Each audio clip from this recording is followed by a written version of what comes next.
this was really my first experience with sex and a major relationship. And I just felt like, well, we have fun other times, and it's just when we're alone physically that things progress to where I'm uncomfortable. And he's telling me that this is normal and natural and everything is okay. This is what you do when you're in love. And so I just kind of let that suppress the inner monologue I had that this was not okay.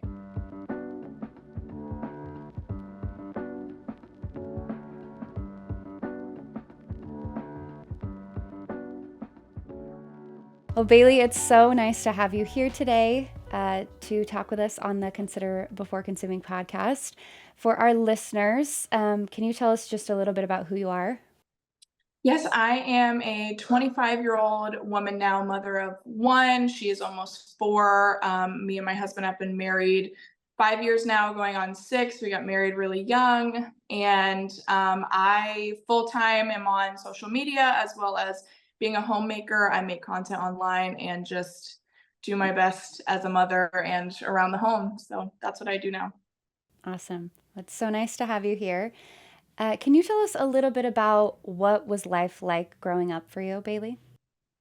So growing up for me was, I would say, fairly normal. I certainly can't say my home was overly negative or toxic or abusive in any way, but I still recognize that it could have been more positive. My parents are still married today. They have always been married, but my mother specifically dealt with a lot through my childhood, from my other siblings. So there was addiction from other people, and then there was teen pregnancy from my sister, and my mother had suffered loss previously before I came into the picture. So there was a lot going on. So I do recognize now that my childhood was fairly emotionally neglectful, even though that they were physically in the home. There was no conversations, and I kind of was just the middle child that got pushed to the side while the hard things were going on. And I do think that affected me growing up for sure. And what we're here to talk about today has a little bit to do with your relationships, including one that started. How did you meet your first boyfriend, and how old were you as well? So we started that relationship I was 15 and he was about 16, but we met in middle school as friends, and then that progressed into high school. He was a boy that was really open about being obsessive with me in the friendship. I always knew that it was a friendship that I kept around, but he wanted it to go further. And it wasn't until I was 15 that I found myself feeling really isolated at home. And then I had already experienced my first heartbreak with an older boy in high school. And so I found myself jumping to him, knowing this person was, in love with me and wanted to give me attention. And I found myself using him to fill that void and jumping into that relationship, knowing that it was probably toxic on some levels, but I just felt the desire to have attention and love in my life as a young child. Yeah, and I mean, what was that relationship really like, kind of for the duration of that relationship? So I recognize now, almost a decade later, that there was no point in time, even at 15, where it was normal or healthy or even adolescent. I can recognize now that there was no point in time where our relationship wasn't negatively impacted by his porn addiction that I can only assume started many years prior to our relationship. And so, very early on, as soon as it began, I was being pushed into doing, well, asked first into doing very adult and even violent sexual things physically. And then that progressed into having me watch porn with him in physical form, and then also when I wasn't with him. And then gradually that progressed into coercion on a daily basis, which then progressed into total force on several occasions. And then that bled into abuse in every other aspect of the word as well. So it lasted almost 4 years, a little less than 4 years before I was able to get out. And then it wasn't until afterwards I recognized everything that I really had endured. Yeah. Do you remember what your processing of that was like during it? Like, were you aware at the time that it was abusive or how abusive it was?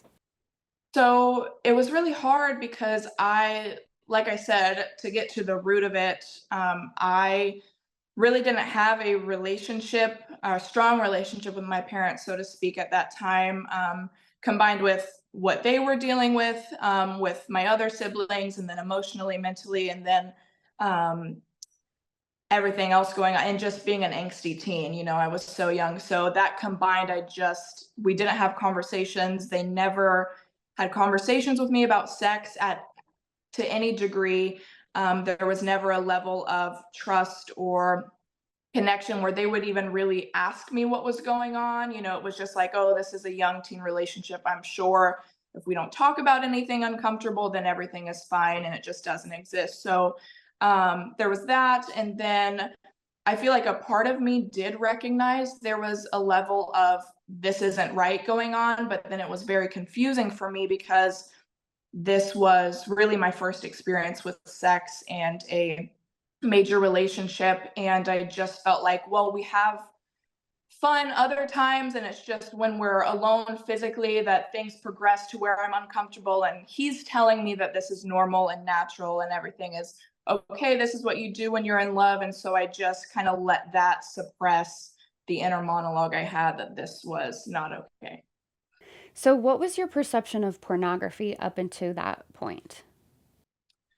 I don't remember having much. It's funny what trauma does to your brain. I can't remember much prior to that time, but I don't remember ever seeking out pornography or really having much of a concept of what pornography was. I mean, you hear about it here and there, even at that age, from school and peers and whatever, but it was never something I would seek out. I do remember being curious about sex, especially not having any concept of it prior. There was never any conversation happening as to what it was. I just knew through, your natural physical experience that that is something young teens are curious about, but it was never something in video form or to any degree I was seeking out. So that was really my first introduction. And how did your relationship with pornography escalate over time?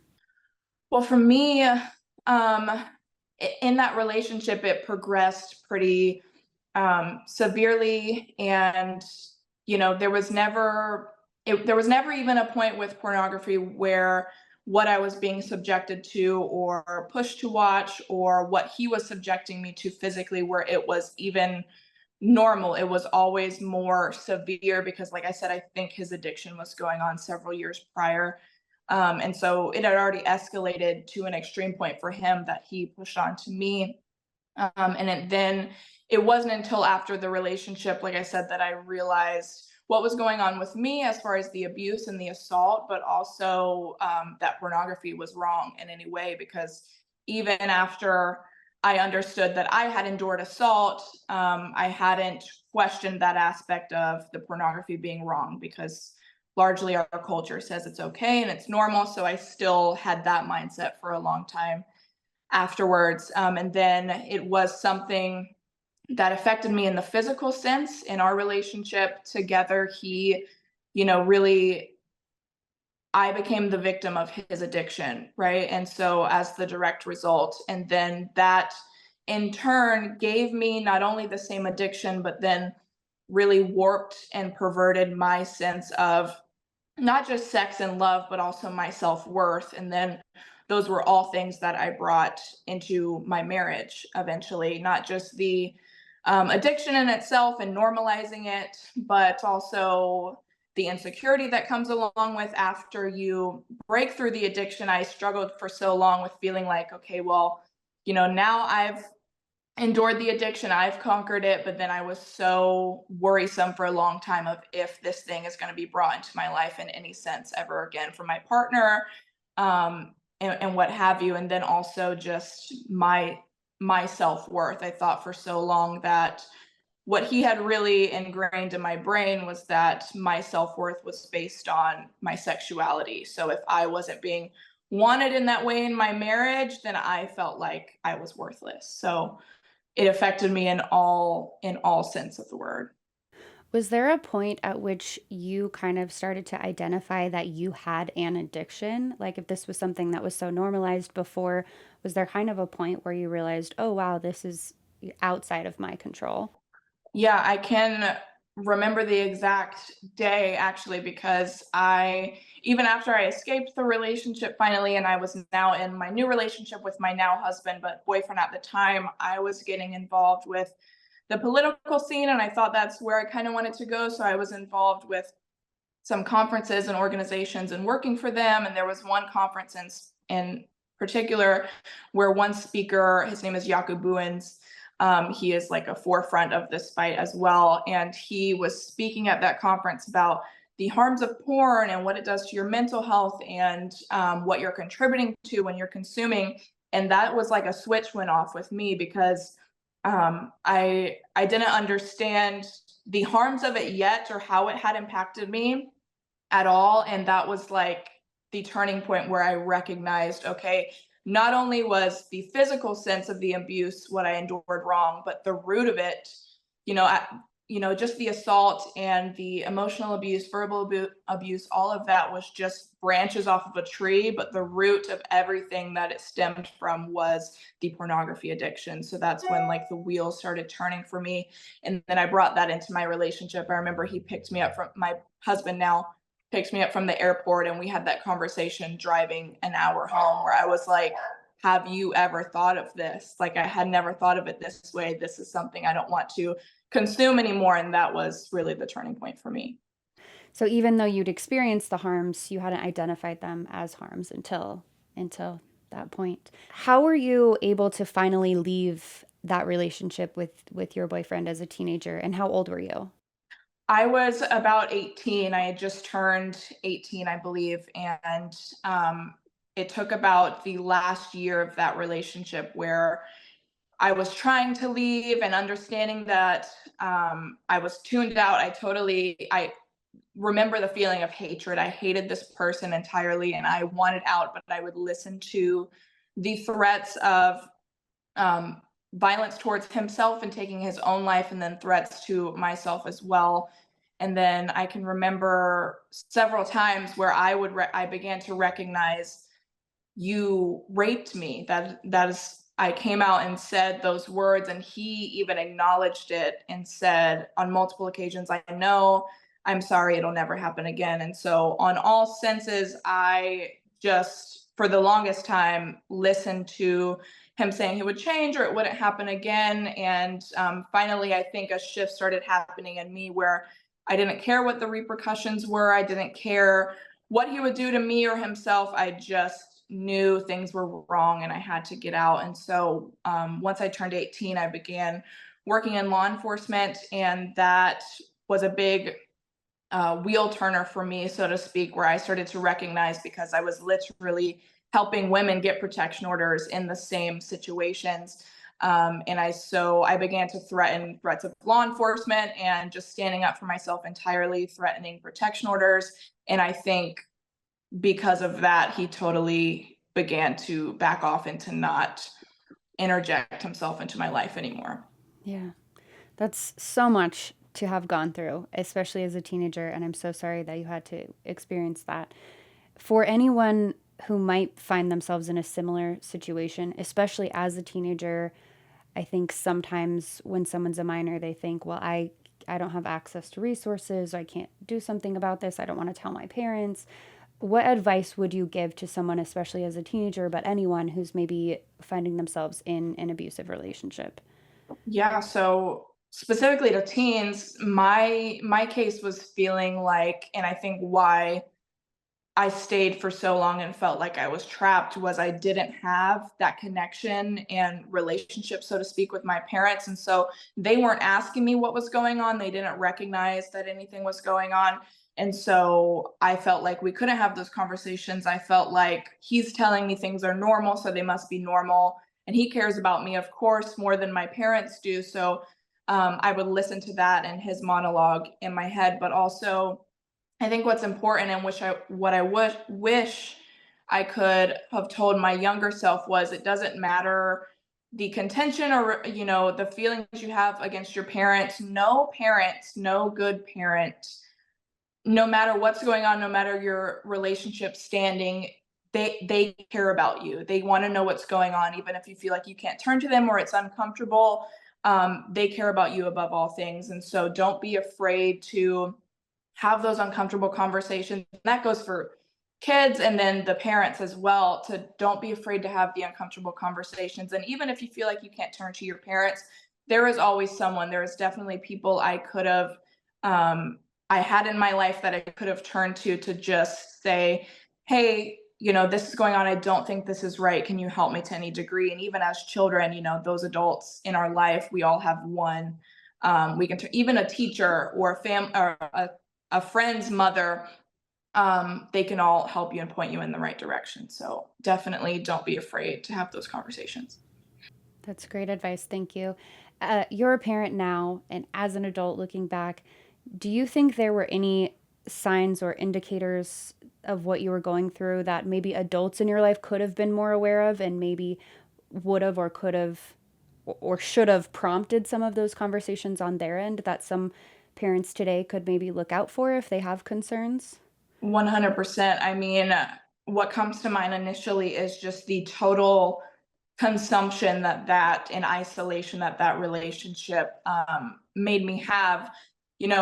He would totally consume my life. I mean, I was going to high school and he would pick me up in his car, take me to school. He'd be with me at school. He would take me home. And then when I began working, he would take me to work. Sometimes he would stay there with me, take me home. There was no point in my life at that time where he was not around me every single day. Even on the weekends, he would be over. Even if my parents said, "Hey, I don't want your boyfriend coming over today," he would find a way to come over. The all consumption in the phone. I mean, phones do not help this problem that's going on with our younger generations. And I think my parents were certainly victims to the same concept of like, okay, these phones are coming on the scene. Our kid wants one. Like, we're just going to be the cool parents and let them have it. But not monitoring that phone. I mean, just monitoring your kid's phone could change so many lives in this sense. I mean, a lot of the abuse happened on the phone and just that I mean, thousands of text messages. There was never a moment where we weren't together and where we weren't communicating, and that is a large indicator of what could be going on. Even pornography aside, just an abusive relationship. If someone is isolating you from every other person in your life, they don't want you to have friends, they don't want you around your family. That is a large indicator that there's something very unhealthy going on. And that is definitely something that parents have to pay so much attention to. Yeah. And because you brought up phones specifically with the issue of pornography in this relationship, do you think that having that technology with internet access fueled kind of the problem that pornography was in this relationship for you both?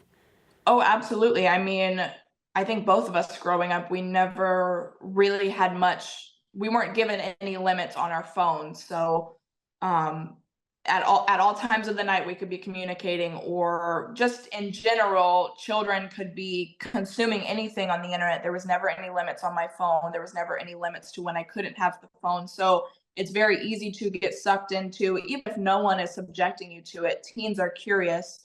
And so if parents aren't limiting that access to pornography and even social media, because that is largely what is on social media today, and text messages, it's everywhere. And if they're not limiting those things or waiting until a reasonable age to give them an iPhone, or just having those uncomfortable conversations, if we don't have those conversations with our kids, it's not a matter of when they will come in contact with pornography or be subjected to it or seek it out. It's just when. It's not if, it's when. And we have to have those conversations, and the not limiting the devices definitely is a factor. Going back to something you said earlier regarding your own porn consumption as well as this partner's in this relationship, you mentioned that it affected your self esteem. You also mentioned that porn is so normalized in society. And I think because porn is so normalized, some people don't really understand how it can affect self esteem. Can you speak about that a little bit? Yeah, well, I think initially the biggest thing that I recognized or began to recognize was, um, what happens in sexually abusive relationships is it really alters our sense of self-worth. And a lot of times victims hypersexualize themselves and objectify themselves, which is really easy to do in today's culture where that is promoted and you can even get paid for it. And I think that is what initially happened with me even before I recognized it. Was I came into this new relationship with my now husband, and I was very open with how sexual I was, even having beliefs that this is not something we should do. I just felt like, at least internally, this is what my self-worth is based on, and I have to do this to for this person to love me. And then once we progressed in that relationship, if there was a day where he wasn't trying to be intimate in that way, I just felt like, okay, he doesn't love me anymore. Like, this is the internal monologue that was going on. And then later on, once we had progressed in our relationship, and we still hadn't recognized, we just normalized porn. And it was, my husband's older, and so when I got in that relationship and I had been normalized to it, and I got in this relationship with an older man who had, to my knowledge, had not been addicted, but I knew at certain times he normalized it as well. And so just combined, there was no one to question it until the wheel started turning for me. And then eventually, when they did, I began to recognize, okay, this actually, I've told him this is okay, but I recognize now that it actually doesn't make me feel okay. It actually makes me feel like um, some other people are more important than me. And then only once I began to have those hard conversations in our relationship did um, we come to a conclusion that this wasn't something we want in our relationship entirely. But certainly it can affect you in all senses of the word, of making you feel like your worth is based on sex and sexuality, but also lowering your self-esteem. And this goes for men and women. There is no person that cannot be victimized by it. I think that's so important to note, especially something you mentioned how I think sometimes people think, oh, well, when I'm in, when I get married or when I'm in my next relationship, then this just won't be a problem anymore because I'll have that next relationship. And this really speaks to how it's something that can affect you on a level that can still affect your future relationships and even, a marriage. How did you first bring up the conversation of pornography with your husband, or how did that come up naturally? As something you mentioned, it was normalized for both of you, but how did that conversation start? Well, I think it's so tricky, especially when you have the conversations after, and I think this is what a lot of people find themselves in. They get in a relationship and you normalize it, or you've been addicted to it even, and you come in this relationship and you mutually know it's something you at least do from time to time when your person isn't with you.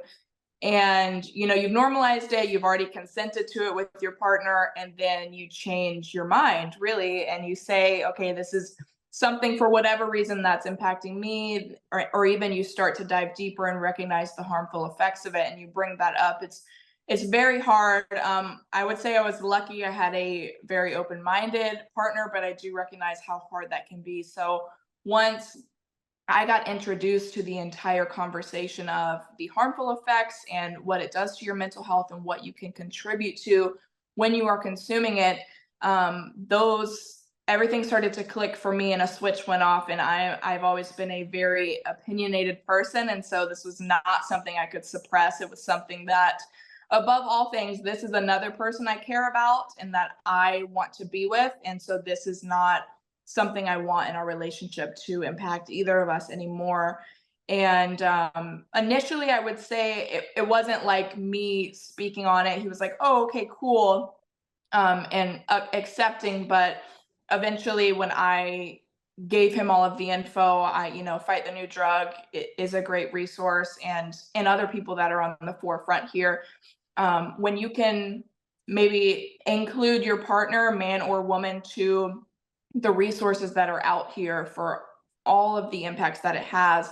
I think they become more open to it. And then, of course, if you have a person that is utterly resistant and just refuses to acknowledge the resources and the evidence that can't be denied, you have to question if that person is addicted. And then if they want to make the change, that's great. If they don't, then you have to wonder, is this a relationship you even want to be in? So I was pretty lucky, the wheels did start to turn for him.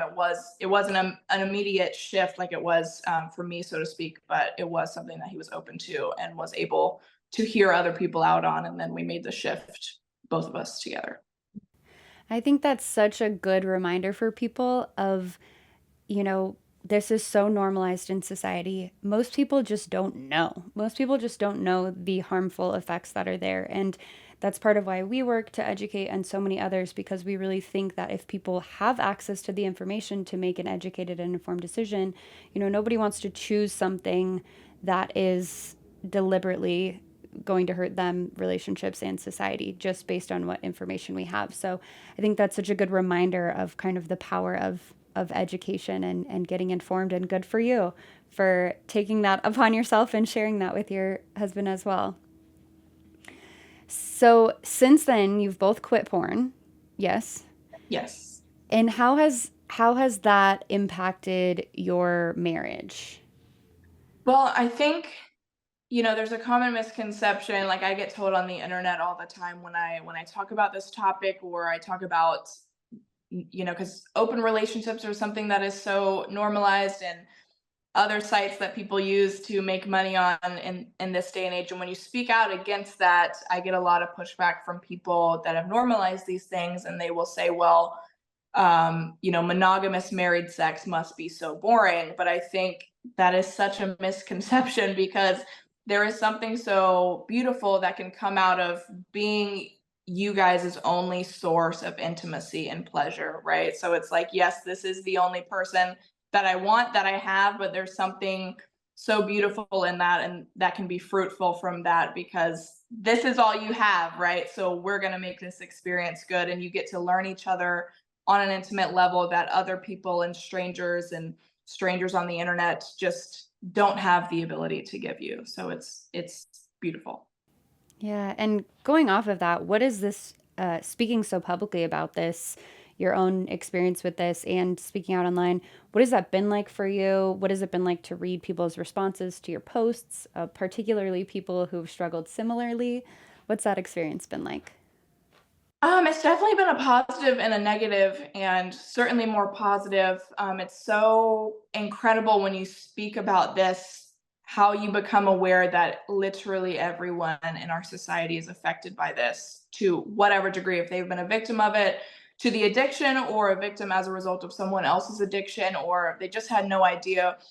It is almost intense knowing that everyone in our world, whether they're addicted themselves or become victims to it, everyone is impacted. You don't know someone that isn't impacted. So, in a way, it's been really positive. It's crazy when of course, there's negative ramifications that come from being vocal on the internet, but it's certainly more positive when you get messages and comments from people saying, I had never considered X, Y, and Z, and now I'm bringing this to my partner as something I don't want to do. That is so incredible when on just a small level, you can say you help someone in this journey. So that's certainly a positive. And then the only negative would be, um, really understanding that everyone in our society is affected by this, and so it's almost hard to go on go on within your day and not even think about this subject and how it affects the world around us, because everyone is affected. So it's not negative in the sense that it's hard dealing with negative comments, but it's hard understanding that everyone is affected by this, and Yeah. we have to mold the conversations that are happening and reject our cultural norms going on right now. Yeah, I think that's so important to remember. There is a ripple effect of, the impacts, the negative impacts, but there is also a ripple effect of the positive impacts, right? So you speak out and share your story. The people who are seeing that and responding to that are saying they're going to have a conversation in their relationships. It's something that we can, each and every one of us can make a positive impact on if we have the courage to speak out like you have. And we're grateful that you are. And thank you for doing that. Yeah, thank you guys. So you have a young daughter now. Have you thought, she's still young enough, but have you thought to this point how you'll start talking to her about the harms of porn and when and what that will look like for you? Yeah, I mean, she's not even 4 yet, so I do give thought to it, but I try not to let it overwhelm me because we have so much time. But certainly, it's so funny when you become a parent because I thought for so long as a teen, my parents were so strict, and now I can look back and see, wow, they were not strict at all, and they're going to look at me like I'm crazy for how strict I'm going to be. And certainly, in this day and age, things I consider is social media and phones. I mean, my parents, when I was in elementary school, they gave me a phone that could only dial them in 911. And I'm like, she's going to have that for a long time because there is truly no reason that young children need unlimited access to the internet, and unlimited access to communication with peers or who knows who. And so those are certainly things I've considered. And just down to, I mean, little things or big things of how you look at it. I mean, I was raised in public school and we're homeschooling our daughter and will be, and not necessarily for the ramifications of pornography and peers, but that is certainly a factor and a benefit to homeschooling. I mean, I can remember in just elementary school, kids talking about sex and their bodies and pornography, and those are not conversations that young children need to be have had or subjected to. So I think about it in all senses of the word, and I'm certainly going to be a very strict parent, but I think that is necessary in today's world. Do you think that if you would have learned about the harms of porn as a middle schooler or high schooler, that it would have changed the way you were able to respond in that relationship you were in? Yeah, I mean, I think certainly we have to have the hard conversations, and that comes about sex and what that looks like and what its purpose is, and then even just what is healthy as far as a sexual relationship. And also, yes, the pornography use, all of that could have largely shaped my mindset because I would have been able to recognize, okay, my parent said this is wrong, what he's doing is wrong, and so I can't suppress it. And if I had a larger voice, or larger influences in my life to speak and push back against that, I certainly would have questioned it and would not have been able to stay for as long as I did. And we talked a little bit about not necessarily feeling safe to approach adults about this topic, but did you have friends who you felt like you could have said, hey, this is going on? Or in your mind, was it something that was so normalized that you just thought, well, everyone else is doing the same thing? Yeah, I mean, yes and no. So I think a large tactic that abusers use, is isolating you from everyone you know. So initially, for the first couple years, I definitely didn't really have friends I could have those conversations with, and then the few that I can remember still having through that relationship, we didn't have those conversations. I mean, I think we had conversations about sex and boys and all of those things, but I don't feel like pornography was everything any time that was discussed. But it was certainly, once I was able to, at the end, I began to branch out and have my own friendships and relationships as an adult. And those people, because they were so positive and actually not saying that these things are normal, whether it be in the physical sense of what was happening to me or pornography, they were so open about what they viewed was right, and they were definitely not culturally normative kids, but I was able to have those friendships with them, and they were speaking life into me in a way that I began to question that relationship and everything that I was being subjected to. So, yes, friendships can certainly have a large impact, positive and negative. If they are telling you that these things are normal, that pornography is fine and normal, you will continue to do that. And then if you have kids that are pushing back against that, those will at least make you question what you're doing. So friendships can have a large impact for sure. And you mentioned also when you got out of that relationship, you began working in law enforcement and were helping other women get out of these same situations. What was that experience like, seeing kind of your own set of circumstances in other women? I think it was really transformative because, I hadn't considered that anything that I mean, I recognized lightly what was going on with me, but I think I just largely, when I got out of the relationship initially, was just that I was so fueled with the hatred of this person. And I did recognize to some degree that I was being abused, but I think I just suppressed that because he would tell me it was normal. And we have this image of rape in our culture that it's something that happens to strangers in a back alley with a gun pointed to your head. And so I think I just suppressed that. And I thought certainly me and my normal life have not been victims of this terrible thing. And then I began working in law enforcement, and a big part of my job there was women and men would come in and they want to get a protection order, and you have to get that approved by personnel before you can get it approved by a judge. That's how you do that process. And so I would sit down with women, and they have to lay out for you in detail in pages. This could take hours, as far as what happened to them, why they need the protection order, and nitty gritty details. And so those were transformative moments for me where I began to recognize, okay, but there's so much overlap here. Things might have been more worse or even less severe for them, but they're saying the same things that I endured. So how can I be able to help other women and to tell them that there's no stigma with this, to get the help that you need, and then I can't do the same thing for myself. And then also my husband was a big factor at that time, was just a boyfriend, but he was also in law enforcement. And I would speak to him about my previous relationship, and he was definitely someone that was, again, in my life, like that was not normal. And a large portion of that was also, we began to have a sexual relationship, which I wish we didn't, but that is our story. And so in doing that, I recognized in those moments, okay, sex doesn't have to look like non-consensual. Like I say stop and he stops, right? This was not anything that was my life before. And so all of that combined in this new season of life I was in, began to help me understand that I had endured something pretty severe, and I did need to get help for that. And yeah, those women definitely helped me for sure. Thank you for sharing that.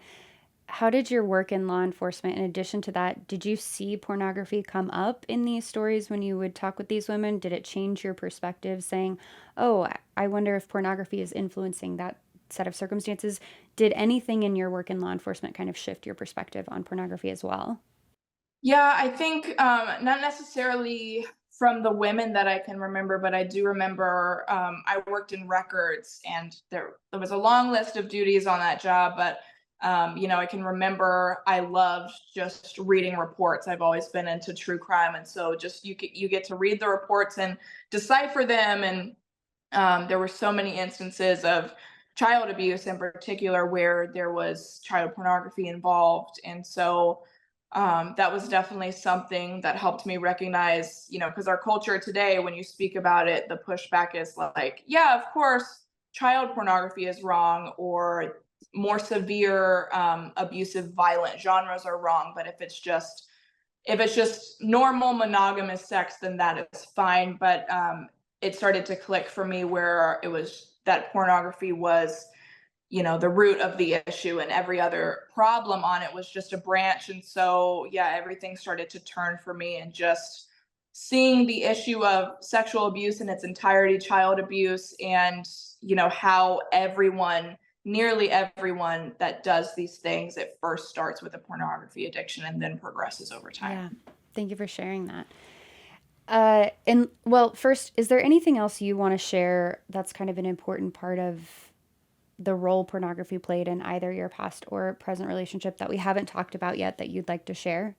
I would just say that, you know, it's funny when you mature, because now I can recognize, for so long I just had hatred of this person, and then that began hatred of what he had done to me and then what he had given me with this addiction and just hate. And now I just recognize that while I was a victim of a result of his addiction and he hurt me in so many different ways, um, he was also the victim of the pornography epidemic in this country that plagues young people. And so he was once a young child that may have gotten subjected to this thing himself. And then that just eventually turned out to be my abuser. But, um, it's hard. I think children are so susceptible to this thing. And so we have to get ahead of it. We have to get in front of it. And we can't be unwilling to have those conversations. The last thing I wanted to ask you is just for anyone who maybe has found themselves in an abusive relationship or in a relationship with a partner who has an addiction or compulsion to pornography, or they themselves have an addiction or compulsion to pornography, all of which you've experienced at different times. Could you offer any words of hope to someone who maybe kind of feels like there's no way out of those circumstances? Yeah, I would just say there's so much help out there, and just the people that spit. Like, I don't even consider myself someone that is on the forefront of this mission, but so many people online. I have so many friends now who have overcame in their marriage, discovering their husband's porn addiction, and they thought they wanted to divorce, and the person did. They still are an active help for that problem. I think we have to recognize first that this is a true addiction that truly just plagues the mind like anything else. It releases the dopamine like any other drug. And so there is help for that, and don't necessarily give up on your person that's struggling with an addiction. There is help out there. There is help if you have endured an abusive relationship, or you've been a victim of pornography addiction. There's so much help out there. There's so many resources. And just don't think that you're a lost cause or that you have to. Because for me, I was like, I didn't want to recognize that this thing that I was doing was wrong. I didn't want to push back against our culture that was telling me that I was weird to question it, or this is just something that everyone does. And so don't be afraid to stand out in our culture. We have to shift the conversations, we have to shift the norm, and eventually we'll get there. I mean, there is a large movement that is happening in our country of our young generation pushing back against this thing. So don't be afraid to be different, and recognize that there is help on all fronts of whoever is hurt by this thing. So previously, porn was normalized, but it was normalized in the sense of it was on paper, and even it was something that was done in secret. There was still a stigma around it. And now we live in a culture where it's promoted and celebrated, and you're weird if you don't do this thing. And so our younger generation is susceptible to this thing overwhelmingly, but also it's something that can change the course of their life forever. And so it's not just something that we can give them a phone and not have these hard conversations with them, because it's not a right or wrong choice that they can just choose from in the middle of the night or surrounded by their peers. It's a disease that literally will infect them for the rest of their life and warp how they see women and their partners and their sense of self-worth. And so it's something we have to get ahead of and not trust other people or our technologies to raise our kids. We have to have the conversations, and ideally to get in front of it before it does mold their life, because it's so much harder to break free from this addiction once you're in it, as opposed to getting in front of it. So that's certainly what I would say to parents. That's very well said. And I think a good reminder, we wouldn't give a kid a driver's license without teaching them how to drive first. We wouldn't just stick them behind a wheel and say, have at it, without teaching them how to safely drive a vehicle in a way that's safe for them and for others around them. And we have to do the same thing. We have a responsibility as adults and parents to do the same thing with the internet, and especially around the topic of pornography. So thank you for reminding parents of that. On top of changing the course of my life and my view of love and sex and my self-worth, like, my innocence was stolen from me solely from a pornography addiction that didn't stem from me but was given to me. And it's such a heavy thing. People think it's just like any other right and wrong, but they don't yet understand the ramifications. And especially when we're not having those conversations with our children. And that is part of a child's first view of sex and their first experience with sex. I mean, it, especially with men, it warps their mind into thinking that women are just there for their pleasure and consumption, and it justifies, the objectification of them at a minimum, and then at an extreme, it normalizes the severity of the genres that they end up consuming, because one high ceases to be enough, so they end up going into extreme and violent genres, and then they begin to normalize that without knowing or with knowing. And that does contribute to the proliferation of violence against women in our country, largely, of course, men as well. And I was a victim of that. Yeah, and I think that's really important to note with average age of exposure to pornography becoming increasingly younger. I mean, kids are being exposed much younger than many parents think. We hear stories from people all the time who say, "I first saw porn when I was 6, when I was 7." It's often at an age that is much younger than parents expect, and so to be aware of that and to be aware that pornography isn't today what it was decades ago. It's not something that often parents will say, well, I turned out fine. That was around when I was a kid and I turned out fine. And I think it's so important to remind parents that the content today, that, as you've mentioned, is violent, is extreme, does often perpetuate a narrative that women are objects to be used, and men as well, but primarily women. That version of pornography is a different level of harmful, and there are endless videos online and endless images someone can click through in a matter of moments, and the harmful effects are not small. The impacts of those are not small. To your point, you said your innocence was taken from you, and I think that's such a powerful reminder to parents of why this matters, to safeguard kids from and help raise empowered kids who know how to navigate these topics in the world. Right, because if you're at least willing to have those conversations and be their first introduction to this thing, to say, hey, this might be something that is brought into your life, but here's the ramifications of it. If you have conversations you want to have on sex, like, I'm an open ear that we can have those open conversations about, even if it's uncomfortable. And so if we're able to be their first introduction of it, we will always be at least an internal monologue that they have to, when they get subjected to it, if they do, ideally never, they can have that in their ear saying, hey, I know this is something that I shouldn't be looking at or engaging in. So for sure. That's very well said. Bailey, thank you so much for your time today. It was such a gift being able to speak with you, and I'm so excited for our audience to get to hear this conversation. Thank you for having me.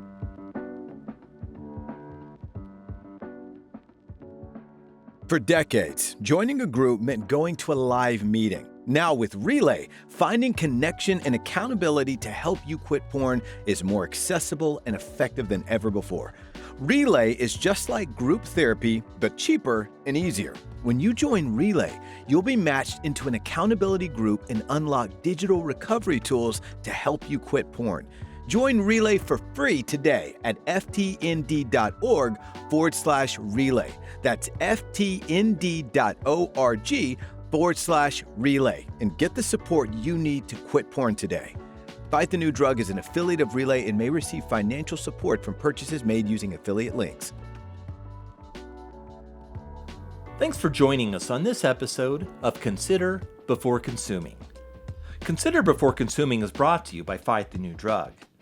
Fight the New Drug is a non-religious and a non-legislative organization that exists to provide individuals the opportunity to make an informed decision regarding pornography by raising awareness on its harmful effects, using only science, facts, and personal accounts. Check out the episode notes for resources mentioned in this episode. If you find this podcast helpful, consider subscribing and leaving a review. Consider Before Consuming is made possible by listeners like you. If you'd like to support Consider Before Consuming, you can make a one-time or recurring donation of any amount at ftnd.org/support. That's ftnd.org/support. Thanks again for listening. We invite you to increase your self-awareness, look both ways, check your blind spots, and consider before consuming.